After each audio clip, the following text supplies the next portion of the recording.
Good evening. Welcome to Left, Right and Centre. I'm Vishnu Shom. On the program tonight, GDP growth has contracted 7.3% in 2020-2021. The Federation of Indian Chambers of Commerce and Industry has come out with a fairly direct report. FICCI says there is general pessimism about economic prospects. Overall business confidence has nosedived. On the show tonight, just how badly has business sentiment been hit? Now, the Chief Economic Advisor has made it clear the pace of vaccinations has to go up in order for the economy to recover. We'll talk about all of these points. Also on the show tonight, later on, it sounds like a dream, but can an open source COVID vaccine be made in our country? Joining us, Jaikumar Menon. He is a lawyer, also an incredible humanist, working with some of the world's greatest minds to make this dream come true. Can it happen? That's coming up. But first, let's give you an idea of the latest GDP numbers which have come out, and the news, I'm afraid, is not good at all. So let's just take a look at what we have over here. Now, the latest numbers have come out, and our economy has shrunk 7.3%. And therefore, if you look at where we were, and let's look at how we were on an up climb from 2012 onwards. We'd reached a peak in 2016, 2017, of 8.3%. I'm talking from 2012 onwards. Obviously, before that, it was significantly higher, our GDP growth. But then there's been this steady climb down, not so steady over here, and then it's just completely plummeted. And at minus 7.3% at this juncture, India's economy, and this is quite directly linked to COVID, is in deep, deep trouble. What needs to be done now to actually get us above this bar, to ensure that we are in positive territory? Because the real fear is that in how much longer would India be able to sustain this, particularly if there is another COVID wave which is coming. That really is the worry. Now, this is also interesting. It's sad in a sense, because if you look at between 2017 to 2021, and if you look at it quarter by quarter, you know, there's been generally a high of 9.7 in 2017 over here, right? Percentage growth in a particular quarter. That was in quarter 2. But by and large, it's always been positive, approaching 9% sometimes, lower on some occasions. From 2019 onwards, right, it's been steadily going down over here. And then if you look at this year, 2021, and the situation we are in presently, it's plummeted, right? The first quarter GDP growth at minus 24.4%. The second quarter GDP growth minus 7.4%. Small improvements, you know, just to keep us afloat in 2 quarters at 0.5%, and the fourth quarter at 1.6%. But as a result of so many segments of the economy being hammered by COVID, the overall situation is not good at all. So agricultural growth, it's been positive, and that is some good news. We'll take what we get, 3.1% versus 4.5%, but that is still so much less than what it has been in the past, particularly during years in which the monsoon has been good. So the Federation of Indian Chambers of Commerce and Industry have actually come out with a stinging report. You wouldn't really expect FICCI to come out with a report in these words, but they did this just before these GDP numbers came out to give a sense of what business thinks of the state of the economy right now. So their overall belief, and these are their words, overall business confidence nosedives. It's a very, very blunt warning that they've issued. There is general pessimism about economic prospects. Business confidence index, it has fallen to 51.5 from 74.2. This is what FICCI is saying. The outlook on profits over the next 6 months has deteriorated. 80% are facing issues amidst localized lockdowns. So in as much as lockdowns save lives, we know that to be an absolutely important step to break transmission of the COVID vaccine. But economically, and this is something we know as well, 80% are facing issues amidst this series of localized lockdowns now taking place. And perhaps the biggest concern, weak demand and consumer sentiment. What else are they saying? There's a manpower shortage. Fear of more infections is also something which is affecting the economy. So that's what we have thus far. And the basic sense, and this has been mentioned by the chief economic advisor as well today when he'd come out with the GDP numbers, is that India needs to vaccinate more, because if we want to get back to some sort of a positive GDP curve, economic growth curve, we need to vaccinate our population. It's all directly linked. Well, we've got a fantastic panel with us this evening. Very privileged to be joined by Mr. Nilesh Shah, also Mr. Nitin Desai and Dr. Sachinanand Shukla. Thank you all very much for being with us. Mr. Shah, let me come to you first. These numbers aren't good at all. No one expected the numbers to be great. But from the position that we are, what is your honest assessment going forward? If there is a third wave, would India have the resilience economically to be able to handle it? It all depends upon what kind of third wave we get. If it's moderate like first wave, then our resilience will be higher. Right. But compared to first wave and second wave, there are certain key areas which we need to focus upon. After first wave, we saw pent-up demand. This time we are likely to see subdued consumer demand. After first wave, MSMEs were hit hard. At the end of second wave, they are in precarious position. After first wave, we saw rural India, which was largely unaffected. In the second wave, they have been hit hard because of the widespread of disease. So compared to first wave, at the end of second wave, we have to take additional care of rural economy, MSME, and consumer sentiment. Okay. Mr. Desai, would you like to come in? FICCI in this fairly stunning report of theirs has said that business confidence, that index has fallen from 74.2 to 51.5. They're talking about weak demand and consumer sentiment as well. But business confidence, in a scenario like this where the government actually has few options or is thought to have few options at this stage, what can it do to increase business confidence? Without that sense of confidence, I mean, what's the way out? I would say the reason business confidence has fallen is because what we are seeing now in this quarter, April, May onwards, is so much worse than what happened in the first quarter of this calendar year, January, March. In fact, one of the reasons why the new numbers show an improvement in the growth prospects for 2021 is because the growth rate of the first quarter of this calendar year, January, March, was better than expected. Now, what has happened is the second wave, right? We not had a national lockdown, but we have had lockdowns in key economic areas, Maharashtra, Tamil Nadu, Karnataka, Delhi. That's one thing. Second, the point that was just being made earlier, last April, the proportion between urban and rural was 70-30 in the COVID cases. This April, it is 40-60. Most of the cases are now increasingly in the rural areas. The pressure is moving eastwards and to the south. And I think in many ways, I'm not surprised that because of the second wave and the tremendous impact it has had on people's lives and living, business sentiment and so on. What do we do about it? Mm-hmm. I think the main thing the government has to do is what FICCI chairman recommended the other day: print money, increase demand. Because today people are not spending money. If you look at the bank deposit figures, they're hanging on to their money.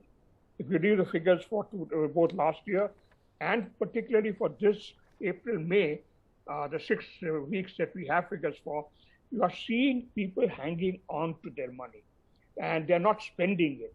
And I think one of the reasons for that is everybody is very scared of what will I do? I mean, we have created a system where healthcare is still being dependent on private money. Right. So people are worried. No, absolutely. I mean, if I have to send, so I would say that basically the government must do two things. They must remove people's sense of fear about what is likely to happen in a prospective third wave. Second, they must stimulate demand through basically data deficit spending, some concessions which will stimulate demand. These are the two things which are needed if we want to restore business confidence. Okay. Remember, so 1 second, I wanted to go across to Dr. Shukla as well. Dr. Shukla, one of the biggest concerns is, and it's a chicken and egg sort of situation. Now, FICCI says regarding the impact of localized restrictions on business, around 80% of the participating companies said they were facing issues in carrying out the business amidst the fresh bout of restrictions. This is lower than 90% participants who stated likewise in the same survey last year. It's still a very big percentage. But the fact of the matter is, without these restrictions, we know that we can't break the chain. And yet they come with these problems, right? So going forward, what is the solution to this? Because there is every possibility of a third wave when there would be more shutdowns of at least parts of our country. Vishnu, I think one of the key things that we need to take note of here, which is coming through from the survey, is that it has come down significantly in May to 51.5, right? From a decadal high of 74.2. So what this survey shows is what the second wave, the ferocity of second wave has done to business confidence and consumer sentiments. Now, going forward, as we see some recovery or some normalization of the curve coming in, and we are seeing some of the large states, for example, UP, which is one of the most, say, populous countries in the world, if I were to just take the population size, they have in fact started to unlock the economy from June 2. If I were to look at some of these other key states, the extensions have been just not beyond a week or so. Right. And we are seeing some bit of normalization. So the point that I'm getting at is, if the overall business confidence index can plunge from 74, which is a decadal high, to 51 in just one quarter, going forward, if there is a bit of normalization, which we are seeing signs of, this might possibly spring back up again. By then, I'm also presuming that the government will come out with some bit of stimulus measure. I mean, stimulus probably is not the right word to use here, but some government interventions going forward, both on the demand side and also, if you recall, the budget was basically borrow and spend, and it was basically an investment-led growth. Sure. If we look at the second quarter, possibly the kind of bad news or the negativity that you see might dissipate, and we probably look at some new high for the index. I'm not really saying that we will go back to decadal highs, but the point I'm making is simply this. If we have some sort of normalcy on the COVID curve, you will see sentiment really improve, and we might see a replica of what happened last year. Sure. So Q1, it was a plunge, Q2, some bit of normalization, and by Q3, we went back to seeing some pent-up demand. I guess we might see that again, though the extent will be slightly different. Okay. Now, Mr. Shah, what about targeted fiscal support in a situation like this? We've had lots of announcements by the government over the last 1 year, but what would you like to see? Credit enhancement measures, liquidity support? What would you like to see? Tax relief at all levels? So RBI has done an excellent job in providing liquidity, managing rates and currency market, and maintaining financial stability. So from monetary stimulus point of view, there is not much needed over there. Mm-hmm. From a credit guarantee scheme point of view, the scheme which was announced in the first phase, that itself is partially utilized, and a new scheme has been announced for enhancing the limit. What we now need is demand stimulant. You have to boost consumption. You have to ensure that people feel free to spend money. We have seen in states which gave stamp duty concession on real estate for a time-bound manner, people ended up purchasing real estate by preponing their investment. So we need to boost consumption through either tax cut in a time-bound manner or probably providing, let's say, cash transfer. Whichever way you want to do, you have to boost consumption. Right. One innovative way will be that Food Corporation of India has lots of food grain. it's way above our minimum requirement. Maybe that food grain can be transferred to bottom of the pyramid so that their spending increases on non-food item. So we have to use multiple steps to boost consumption. Right. All right. Multiple steps to boost consumption. Let's hope there are some further announcements by the government, by the finance minister going forward. These are frightening numbers. When will we get some sort of stability? I'd like to thank you all very much for being with us tonight. We're going to move on now from a story of despair, the state of our economy, to a story of hope. Joining us now, Jayakumar Menon. He's a human rights lawyer who is now building a platform where scientists and researchers can freely access tech tools. These tools are for sharing discoveries, for starting new investigations into possible medication, into drugs, to researching diseases, a platform that could also turn all that research into medicine. And if the platform succeeds, it'll allow drugs to succeed on their merit and need rather than their ability to be profitable.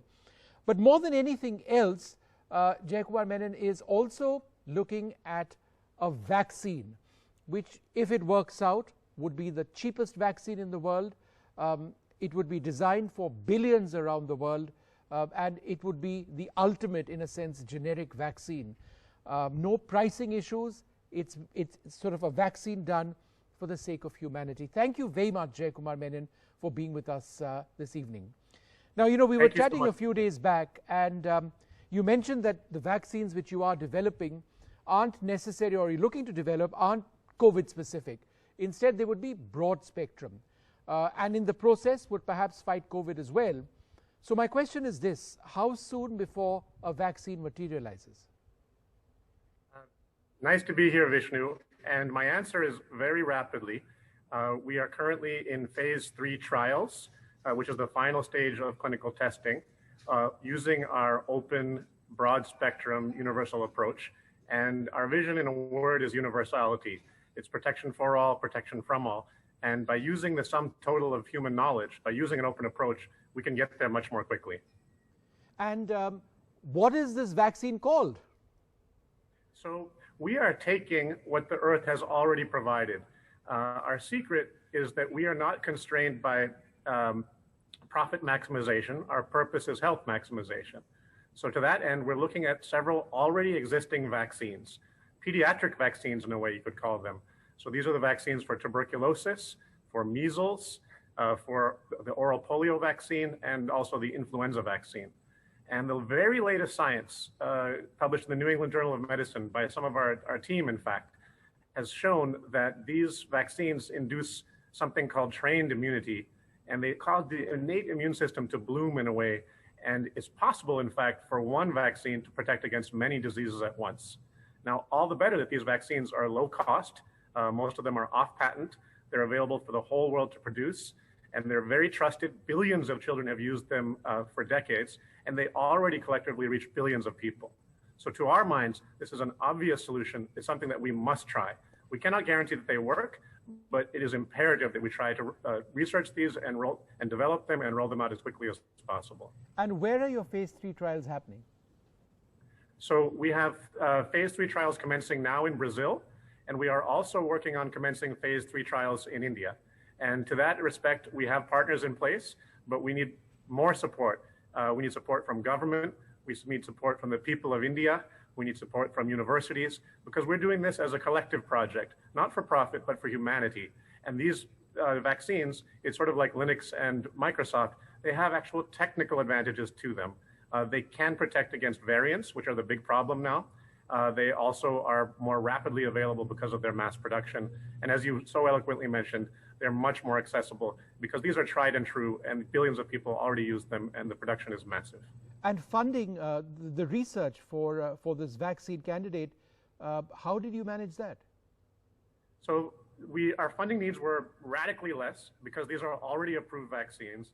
So all we had to do was get testing funding for the very last stage. And so it's been philanthropically funded, and even some universities have funded it from their own pockets. We are looking, though, for an expansion of that. We are looking for the people of India to step up, and we are looking for governments in India to step up, because our costs to repurpose these already existing vaccines are 1/100th to 1,000th of what has been spent on the existing vaccines so far. Those vaccines have been showered with government largesse, and it was needed, and the development was rapid. But this is an even better deal for humanity, and it behooves us to explore it. And where does the World Health Organization stand with your research? You mentioned phase 3 trial data is something that you're seeking to get. What about phase 1 and phase 2? Has it been shared with the WHO? Sure. So these vaccines, there are decades, because they're already existing vaccines, we can skip right to phase 3. Now, what's the evidence in favor of them working? There are decades of clinical trial evidence, decades showing that the tuberculosis vaccine, BCG, MMR, and OPV protect against many diseases at once and reduce what's called all-cause mortality by the scientific process, the cutting-edge scientific process that I mentioned before. Now, what remains to be proven is how effective are these against COVID? And the other nice thing about it is because these are broad spectrum, they will not suffer from the vulnerabilities that the very specific vaccines that have come out do. They will apply as well, by all scientific logic, to the variants, which have the potential to escape the existing vaccines. So as a sort of minimization of risk strategy, we do not want to see a third wave in India. If there is one, we should be ready with vaccines already these vaccines already reach the majority of Indian people and that have broad spectrum protection that can protect against variants. So Jaykumar, would you need to tweak these vaccines? We do not. So these are tried and true safety records for decades. And that's the reason for the speed and the access and also, frankly, the trust. People trust these and they're available. And is there any one vaccine that shows more potential than the other, or are you trialing a couple of those which already exist? You mentioned tuberculosis, BCG. How many are you putting into trials right now to test them against COVID? We are interested in 4 right now: the BCG, MMR, OPV, and influenza. All of them have significant evidence of trained innate immunity. The innate immune system is sort of our body's broad moat that protects against all diseases at once. And what's neat is the current vaccines are really designed only to protect against one disease at once, but this approach is superior technically in that sense. So we're looking at all these 4, and we're agnostic. Wherever the data lands us, we will go. If they show that they do not work, we'll drop the matter. But my point is, I really want to make to the people, we're telling the story here that there's a different way to develop vaccines, an open way, a way that uses what is already out there and which has not been picked up because the current system, because of its economic structure, almost cannot take this. But this has high health priority. And for 1/100th the cost, we should be exploring this. And India, in fact, can be tomorrow a leader in vaccine repurposing, which is the technical name for this. It can be a leader in innate immunity, which is the scientific doctrine underlying this, New England Journal of Medicine, October 2020. And it can be a leader in protecting itself against the third wave. We do not need to in-license vaccines from other companies or other companies or other countries. This can be done indigenously now. When you say repurposing a vaccine, I mean, off the top of my head, I don't know how much a vaccine for, say, tuberculosis costs in rupee terms or dollar terms. You know, if your repurposing works, Sure. How much would it cost a dose? So this is the incredible part. The oral polio vaccine in rupees would be about 1 rupee a dose. Wow. The BCG tuberculosis would be about 10 rupees a dose. Now, I may be a couple of rupees off here or there, but this is the order of directly correct figures. And so it is incredible. And, you know, you can keep in mind, you know, many of us have had the BCG vaccine already as kids. Yes. These things are tried and true. There's supply chains in place. There are factories in place. The vaccine hesitancy will be diminished because people trust these. And the fact that our solution was there already in our hands, potentially at the beginning of this crisis, is incredible. We had a conference of 300 scientists, and the panelists, I was speaking at this conference, and many of the panelists confessed one after another, yes, I took the measles vaccine. Another said, yes, I took the BCG. Another said, yes, I had taken the shingles. When you have nothing else, and this is safe, then this is what they individually chose to do. Now, policy matter would be different. We would like to have data in place. And all we're saying is that these trials need to be funded. They need to be funded massively. Government and society should step in. And I offer you an example. If you say an open source, universal access vaccine sounds far-fetched, I would say history says otherwise. The last great vaccine crisis of the world, you might say, was the polio vaccine crisis in the 1950s. It was as much in the media as almost as COVID vaccines are today. And Edward R. Murrow, the great journalist. So, so Jay Kumar, as I wrap this up, I got to ask you one final question, which is this. Yes. If you're repurposing vaccines, which we've already taken, then why aren't they protecting us against COVID? They fade over time is the short answer, and you need revaccination. All right. So that's brilliant, absolutely, and you've got great support from a lot of wonderful scientists around the world, and one just hopes that the real cure for billions of people is actually already there amidst us. It just needs to be taken out, tested, and then perhaps it'll help so many around the world. Thanks very much for being an inspiration. We'll talk to you at length as you make more progress in this. Thanks very much indeed for being with us. Thank you, Vishnu.